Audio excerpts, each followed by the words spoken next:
願耶穌嘅光照耀你嘅心。今日我哋嘅靈修係喺加拉太書第2章19到21節，經文係咁樣講嘅：我因律法就向律法死了，叫我可以向神活着。我已經與基督同釘十字架，現在活着的不再是我，乃是基督在我裡面活着。並且我如今在肉身活着，是因信神的兒子而活。他是愛我，為我捨己。我不廢掉神的恩，而若是藉着律法得的，基督就是徒然死了。願神祝福聽佢話語嘅人。喺呢度，保羅清楚說明咗一件事，就係基督加俾我哋嘅力量，唔係喺律法之下。簡單嚟講，喺保羅嘅時代，佢所形容被律法影響嘅就係呢個受割禮嘅律法。現代呢，我哋其實都有好多律法影響緊我哋。呢種影響呢，可能係好嘅，可能係衰嘅，睇我哋自己點樣去面對呢個律法。我舉一個例子，就係喺教會入面，我哋都唱詩歌，但詩歌呢，有好多唔同風格。如果你係喺傳統宗派教會長大嘅，你一定好習慣傳統詩歌。而呢啲傳統詩歌呢，旋律非常莊重，歌詞呢都唔止係唱歌，佢入面仲有教導。有啲教會就覺得，我哋既然係教會，一定要唱傳統詩歌。後生一輩嘅信徒起身啊，佢哋覺得唔係喎，詩歌我哋要自創，所以有好多新詩歌，旋律比較輕快，亦比較符合現代樂器嘅使用，所以普遍被大部分人接受。但係呢個傳統同新創詩歌就會造成咗衝突。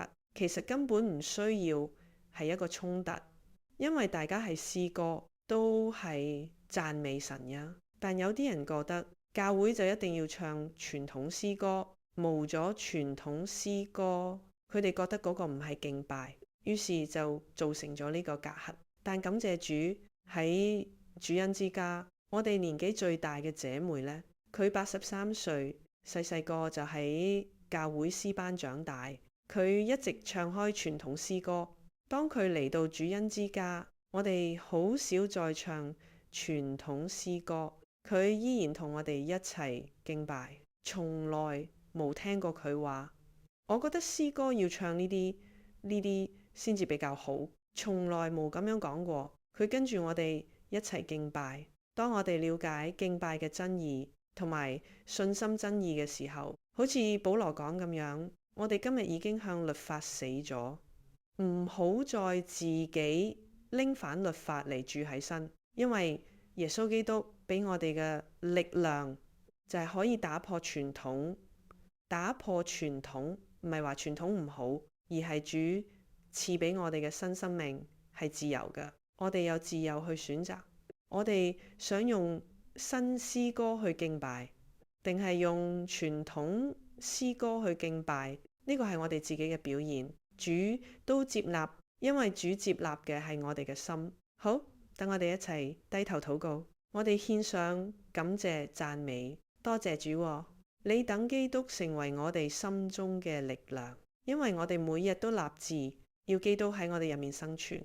喺我哋入面嘅唔再係我哋自己，而係主耶穌基督俾我哋嘅新生命，因為佢俾我哋嘅愛，因為佢為我哋寫咗佢自己嘅生命，換嚟我哋豐盛嘅生命。等我哋紀念主耶穌你嘅恩典，你嘅恩惠喺我哋生命入面，亦都等我哋知道，我哋喺主你面前成為義人，係因為你嘅恩典，都唔係因為我哋守咗邊一條律法。求主你嘅恩典繼續遮蓋弟兄姐妹，聽我哋咁樣同心合意嘅禱告，係奉耶穌嘅名求，阿們。